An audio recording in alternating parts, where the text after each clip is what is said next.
जय सिया राम। मैं हूं पंडित अरविंद गौड़। स्वागत करता हूं आपका अपने YouTube चैनल ज्योतिष विद अरविंद गौड़ में। तो राहु के ऊपर आजकल हम लोग चर्चा कर रहे हैं, उसको समझने की कोशिश हो रही है। कहाँ बैठता है, कहाँ देखता है, उसका क्या प्रभाव होता है और उसके साथ कौन कौन ग्रह युति करते हैं तो उसका क्या प्रभाव होता है। तो इसी संबंध में आज राहु और मंगल की युति के संबंध में चर्चा करने की कोशिश होगी। डिटेल में भी बताने का प्रयास करूंगा और फिर उसका कोई इजी अप्रोच भी देने की कोशिश करूंगा जिससे आपको बात समझ आए, लॉजिकल बात समझ में आ जाए। मेरी कोशिश यही है कि इस वीडियो को बनाने का मकसद सॉल्व होना चाहिए कि आपको बात समझ आए, मजा आए, ज्योतिष से एक प्रेम जगे, एक अपनापन जगे, ना कि ये लगे कि कितना भारी भरकम।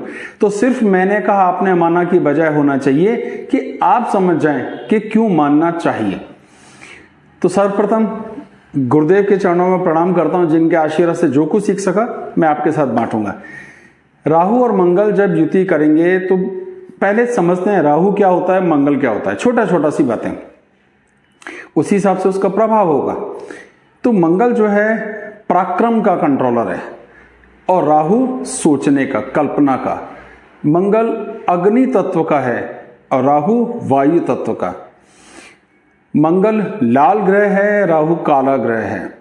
तो अब इन चीजों को एक और तरीके से समझते हैं कि मंगल प्रयास कर सकता है, कोशिश कर सकता है, रिजल्ट निकाल के दिखा सकता है। उसमें बहुत सामर्थ्य होती है कुछ भी करके दिखाने की। यानी वो एक ऐसा जबरदस्त फौजी है कि जो रिजल्ट निकालने के लिए उसमें शौर्य की कोई कमी ही नहीं। लेकिन अगर उसे दिशा दिखाने वाला ग्रह गलत दिशा दिखाए तो वो पराक्रम गलत दिशा में शुरू करेगा, यानी अपने ही नुकसान कर देगा। राहु राजनीतिज्ञ दिमाग का आदमी है और नेगेटिव अप्रोच का है। वो जहां देखता है, जहां बैठता है, उससे संबंधित नुकसान करना उसे पसंद है। उसकी विचारधारा राक्षसी प्रवृत्ति की है, अच्छा ग्रह नहीं है, पर उसके पास गजब की ताकत है सोचने की। अगर वो अच्छे घर में बैठ के सोचे तो उस कल्पना को उस लेवल तक ले जा सकता है जिसमें आप बहुत बड़े अधिकारी बन सकते हैं, प्रशासनिक अधिकारी बन सकते हैं, नेता बन सकते हैं, राष्ट्राध्यक्ष बन सकते हैं। मैं कुछ एग्जांपल्स भी लास्ट में दूंगा जिससे ये बातें समझ में और आसानी से आ जाएं कि ये बात मैंने क्यों कही। तो मंगल है अग्नि और वायु है राहु, यानी आग को हवा दे रहा है जिससे आग भड़कती है। अब अगर ये ऐसी राशि में होंगे कि जहां इनकी दोनों की ट्यूनिंग आपस में बहुत अच्छी होगी तो अच्छा रिजल्ट आएगा। राहु बहुत बलवान होगा तो मंगल पर अपना काबू कर लेगा, मंगल बहुत बलवान होगा तो वो राहु के काबू में नहीं आएगा। ये बात फिर समझनी है। मान लीजिए दो लोग हैं, एक मंगल और एक राहु, दोनों एक साथ बैठते हैं तो कौन किसको प्रभावित कर रहा है? क्या सभी राशियों में एक जैसा आएगा? मकर राशि में जहां मंगल अपनी उच्च राशि में होगा और राहु भी अपनी मित्र राशि में होगा, वहां का प्रभाव, और कर्क राशि में जहां मंगल अपनी नीच राशि में होगा और राहु अपनी मूल त्रिकोण राशि में होगा, वहां भी प्रभाव एक जैसा कैसे होना चाहिए? तो एक जैसा नहीं होता है। तो ये योग जिस भी भाव में बैठता है या जिस भी राशि के साथ तालमेल करता है वहां नुकसान करता है, राशि के अकॉर्डिंग्स और भाव के हिसाब से। जिस भाव में बैठेगा उस भाव से संबंधित चीजों को खराब करेगा, जिस राशि में होगा उस राशि के हिसाब से खराबियां आएंगी। लेकिन क्या ये अपने आप में एकदम सत्य यही है कि अंगारक दोष है या रक्त पित्र दोष है या सिर्फ नुकसान होता है, कोई फायदा नहीं होता है? तो ये भी अत्याचार हो गया है, ये सच नहीं है। दोनों ग्रहों का तालमेल अगर उस पर किसी के कंट्रोल हो, यानी जो उन्हें भी कंट्रोल कर ले अपनी दृष्टि से ऐसी, तो क्या ये नहीं हो सकता कि अकल भी अच्छी हो गई, सामर्थ्य भी अच्छी हो गई? यानी अकल दी किसने? राहु ने। सामर्थ्य किसने दी? करके दिखाने की ताकत मंगल ने। और इनको किसी शुभ ग्रह की अच्छी डायरेक्शन मिल जाए तो ये पासा पलट दें, खराब करने की जाए उस लिमिट तक अच्छा कर दें जो हमने सपने में भी ना सोचा हो। तो जी हाँ, अगर बृहस्पति की कृपा या बृहस्पति की राशि में है और बृहस्पति मजबूत है, दोनों बातें एक साथ चाहिए, सिर्फ राशि में होने से काम नहीं चलेगा। बृहस्पति भी बलवान हो, बृहस्पति की राशि में हो या बृहस्पति की पूरी दृष्टि पड़ती हो, तो ये योग खराब की बजाय इतना अच्छा रिजल्ट देता है कि जिसकी कोई हद नहीं। मैं आपको 4 एग्जाम्पल अच्छे के भी दूंगा, बुरे के तो बहुत सारे दूंगा, जिससे आपकी सारी बातें क्लियर हों और पूरी कोशिश करूंगा हर राशि के हिसाब से आपसे देखें समझें, जिससे कि बातें आपको क्लियर हो। तो एग्जाम्पल से शुरू करते हैं, सारी बात समझाने की कोशिश। हम कल्पना करते हैं कि ये जो पहला भाव है यहाँ पर मंगल और राहु हैं, तो जिस भाव में वो बैठेंगे उस भाव से संबंधित जो कुछ भी देखा जाता है केवल उसका नुकसान होगा। जहां उनकी कलेक्टिव दृष्टि जाएगी वहां भी नुकसान देखने में आएगा दृष्टि योग के कारण। मंगल और राहु लगन में बैठे मतलब सिर, मतलब हमारा व्यक्तित्व, पर्सनैलिटी, हमारी इमेज, सेहत, वो इन सबको खराब करेगा। यानी मांसपेशियों से संबंधित हमारा गुस्सा, हमारा फ्रस्ट्रेशन, हमारा अनईजी फीलिंग होना, दूसरों पर हावी होने की कोशिश करना, चीखना चिल्लाना, और यही वैवाहिक जिंदगी पर भी कुप्रभाव आएगा इसी तरीके का। यानी ऐसे आदमी अपने क्रोध को कंट्रोल नहीं कर पाते। ये भाव है, राशि नहीं है। अब जिन जिन राशियों में जिन राशियों में राहु कमजोर थोड़ा होता है लेकिन मंगल बहुत बलवान होता है, तो वहाँ परिस्थितियाँ थोड़ी कम खराब होती हैं, वहाँ एवरेज होती हैं। या जहाँ दोनों वीक होते हैं वहाँ पर, मैं ये बात भी बीच बीच में एग्जांपल्स में आपको समझाता चला जाऊँगा। तो पहले भाव से आपको ये बात क्लियर हो गई। चलिए दूसरा भाव ले लेते हैं। अब अगर यहाँ पर मंगल और राहु होगा तो इसका क्या असर पड़ेगा? ये कुटुंब का घर है, बोली भाषा का घर है, धन का घर है, मुख्य तौर पर आंखों का भी घर गिनते। एक आंख, सीधी आंख इससे गिनी जाती है।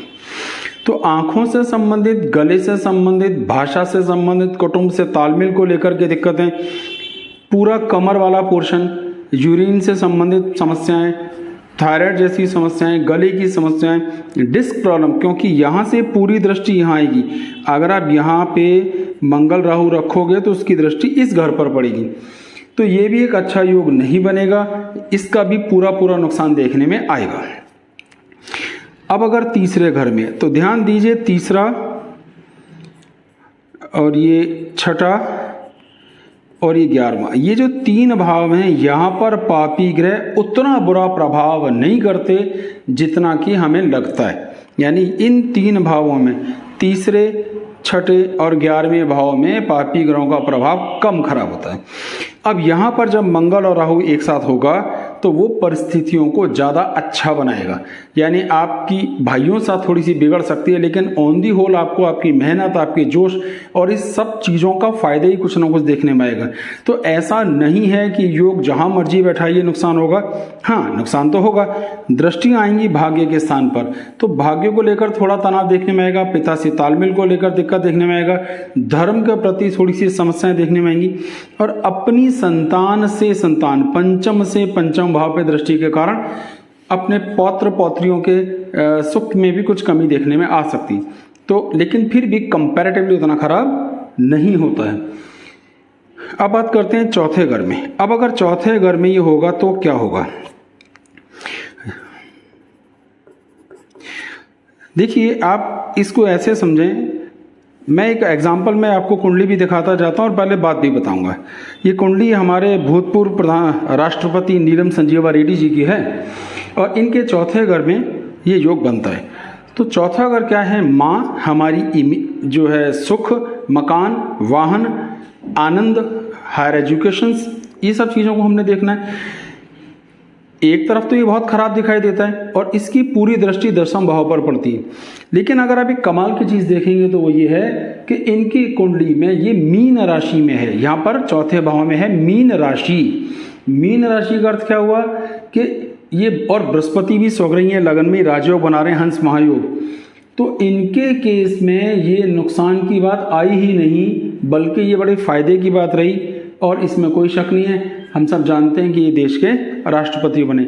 तो चौथे भाव में होने से भी सुखों की बढ़ोतरी हुई, सम्मान की बढ़ोतरी, और 10वें भाव पर पूर्ण दृष्टि पड़ने के कारण भी इन्हें जबरदस्त यश की प्राप्ति हुई। तो मैंने सिर्फ ये बताने की कोशिश की कि किसी भी भाव में एकाएक योग देखकर हमें आकलन नहीं कर लेना चाहिए, हमें उसके डिटेल्स पे भी जाना चाहिए। अगर चलित कुंडली में ये दोनों ग्रह अलग अलग हो जाएं तो भी आप इस योग का इतना प्रभाव ना माने, ना के बराबर रह जाएगा।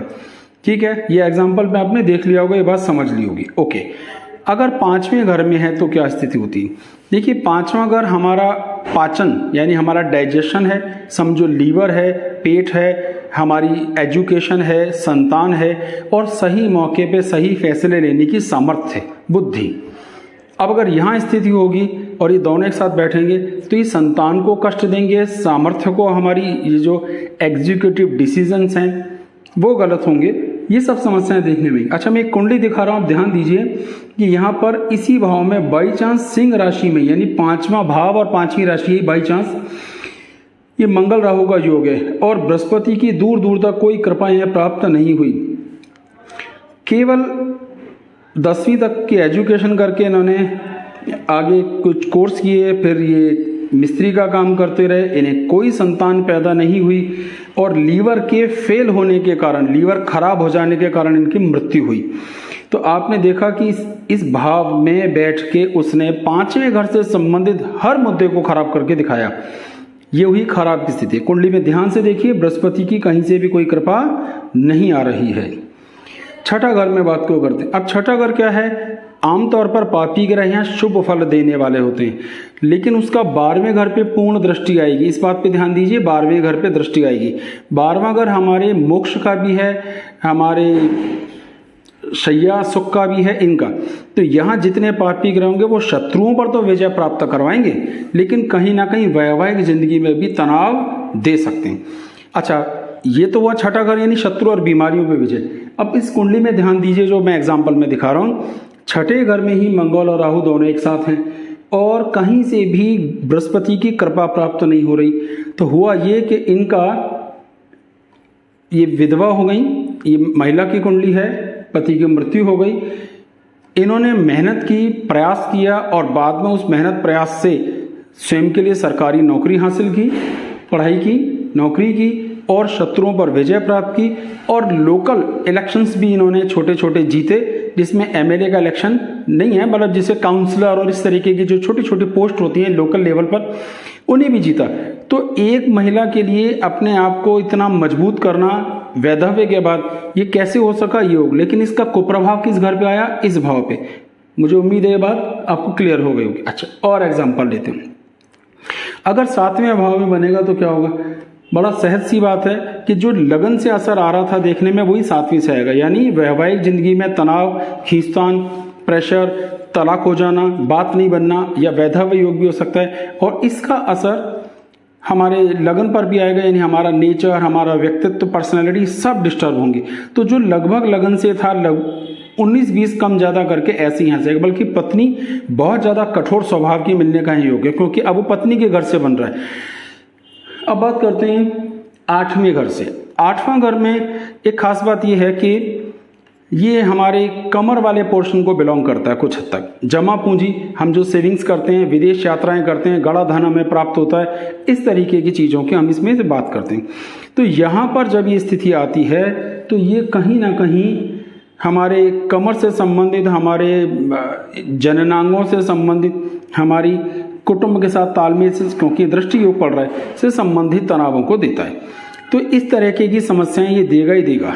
अच्छा, अब बात करते हैं 9वें घर में बैठेगा तो कैसा होगा। ये 9वां घर है साहब, ये भाग्य का घर है, पिता का घर है, हमारी प्रयासों का घर है, हमारे ईश्वर की कृपा मिलने का घर है। अभी जो कुंडली आप एग्जाम्पल में देख रहे हैं वो हमारे दूसरे नंबर के प्रधानमंत्री श्री लाल बहादुर शास्त्री जी की कुंडली है। अब ध्यान दीजिए कि इनका सिंह राशि में मंगल और राहु का योग इस भाव में बन रहा है और इस पर बृहस्पति की कृपा, 5वीं दृष्टि पूरी पूरी पड़ रही है। नुकसान ये हुआ कि इनके पिता की असमय मृत्यु हो गई जब ये बहुत छोटे थे, बाल्यावस्था में थे, शायद 2-3 साल के थे। वो नुकसान भी हुआ, लेकिन इसकी पूरी दृष्टि कहाँ पड़ रही है? प्रयासों के घर पे। तो इससे कोई शक नहीं है कि एक निर्धन या साधारण परिवार में जन्म लेके अथक परिश्रम, अधिक मेहनत करके ये देश के प्रधानमंत्री तक पहुंचे और इसमें बृहस्पति की दृष्टि पड़ने से उसके कुप्रभाव तो हुए खत्म, उसके शुभ फल बढ़ गए। तो ये चीज समझना बहुत जरूरी है। इस एग्जाम्पल से आप देख पा रहे होंगे कि स्थितियां कैसे बदल जाती हैं। ओके, अब बात करते हैं 10वें भाव की। ये दशम भाव है, अगर यहाँ पर होगा तो क्या होगा। 10वां घर क्या देता है, हम क्या देखते हैं उससे, हम जीवन स्तर को देखते हैं, समाज में अपनी रुतबा प्रतिष्ठा को देखते हैं, सरकार में हमारी भागीदारी, सरकारी नौकरी, सरकार के साथ मिलने वाली पेमेंट्स, इन सब चीज़ों को इसमें देखा जाता है। इस कुंडली में आप ध्यान दीजिए तो यहाँ पर मंगल और राहु इसी भाव में हैं और बृहस्पति इन्हें छठे भाव से देख रहा है, लेकिन बृहस्पति इस कुंडली में अकारक है, यानी वो 8वें घर और 11वें घर का स्वामी है और खुद छठे घर में बैठ के देख रहा है, तो उसकी दृष्टि उल्टा को प्रभाव कर रही है। हुआ ये कि इन्होंने मेहनत की और ये इन्हें नौकरी मिल गई, गवर्नमेंट जॉब मिली अच्छी, लेकिन परिस्थितियां कुछ ऐसी हुई कि वो नौकरी से इन्हें बर्खास्त किया गया, पहले सस्पेंड किया गया, फिर 3-4 साल बर्खास्त किया गया और इसका इम्पैक्ट देखिए यहाँ से कहाँ सारा आ रहा है, चौथे घर। सुखों की कमी हुई, अकेलेपन के शिकार हुए, डिप्रेशन के शिकार हुए और लास्ट में स्थितियां ये बनी कि इन्होंने आत्महत्या कर ली।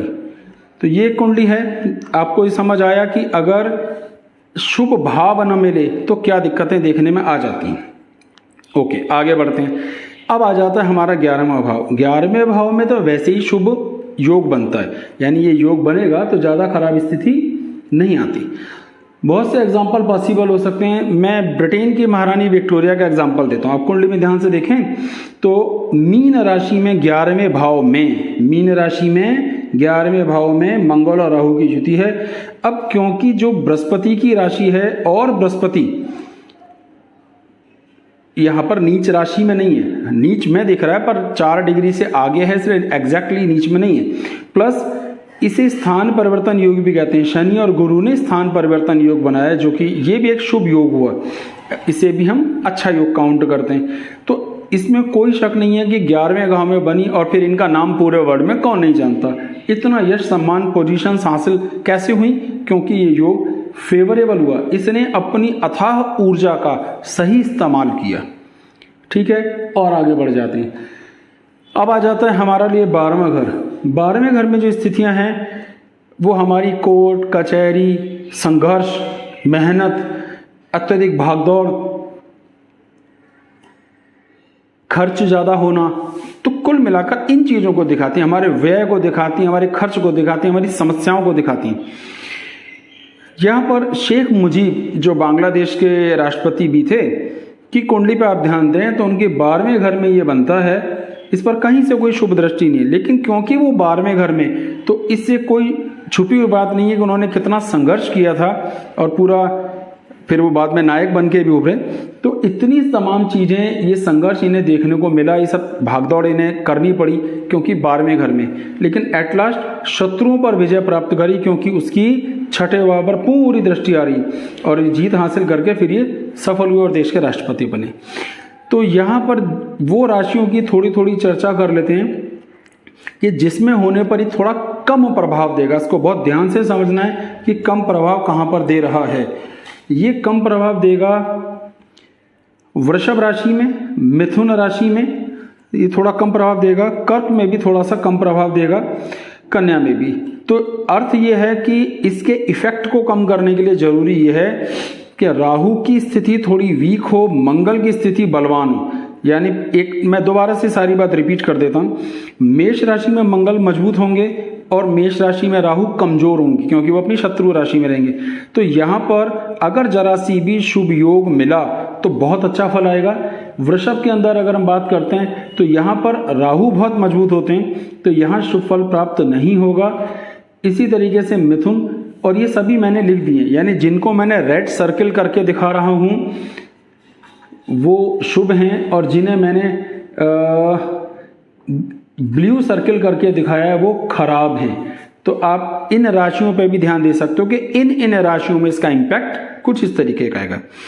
अब ये जो कुछ भाव हैं इन पे ध्यान दीजिए, ये वाला भाव, ये वाला भाव, ये वाला भाव और ये वाला भाव, ये 4 भाव में होने पर इनके प्रभाव अत्यधिक प्रबल देखने में आ सकते हैं। ये स्थिति इस तरह से बनती है, तो इन पे भी हमें ध्यान देना है। तो हमें राशि पे ध्यान देना है, हमको भाव पे ध्यान देना है, हम उन पर किसकी दृष्टि है और गुरु की विशेष तौर पर दृष्टि पड़ रही है तो स्थितियां एकदम उल्टी भी हो सकती हैं। मुझे उम्मीद है अगर आपने थोड़ा भी प्रयास किया होगा समझने का तो आपको अंगारक दोष के संबंध में बहुत कुछ सीखने को मिला होगा। ये एग्जाम्पल्स जो भी लिए गए ये नेट से लिए गए, इसलिए इनकी सत्यता नेट भी जाने, तो मैंने तो इन्हें नेट पे सर्च करके आपके लिए ढूंढ के निकाला है। दोष अपनी जगह काम करते हैं, पर उसकी दृष्टि प्रभाव का कितना महत्व है ये बात भी आपने इस वीडियो में समझी होगी। देखिए किस ग्रह के बैठने का असर, मेरा मन है ऐसा, मेरा विचार है ऐसा कि कोई ग्रह कहाँ बैठता है, इससे अधिक प्रभाव इस बात का है कि उसे कौन सा ग्रह देख रहा है। तो ये दृष्टि प्रभाव को आपने यहाँ पे समझा होगा। तो वीडियो अच्छा लगा होगा तो अच्छी बात है, नहीं समझ आया है तो एक बार दोबारा देखें। कोई सवाल है इसी वीडियो से संबंधित जरूर पूछें, मुझसे जितना संभव होगा मैं उसे बताने का प्रयास करूंगा। हमारे चैनल को लाइक कीजिए, वीडियो को सब्सक्राइब कीजिए, आगे शेयर भी कीजिए। अगर आप अपनी जन्म कुंडली के संबंध में कुछ पूछना चाहते हैं तो उसके लिए कुछ फीस रखी गई है, जो आप मेरे दिए हुए व्हाट्सएप नंबर पर जब संपर्क करेंगे तो आपको बता दी जाएगी। जितना मुझसे संभव होगा आपके सवालों को उत्तर देने का प्रयास करूंगा। बहुत बहुत धन्यवाद। जय सिया राम।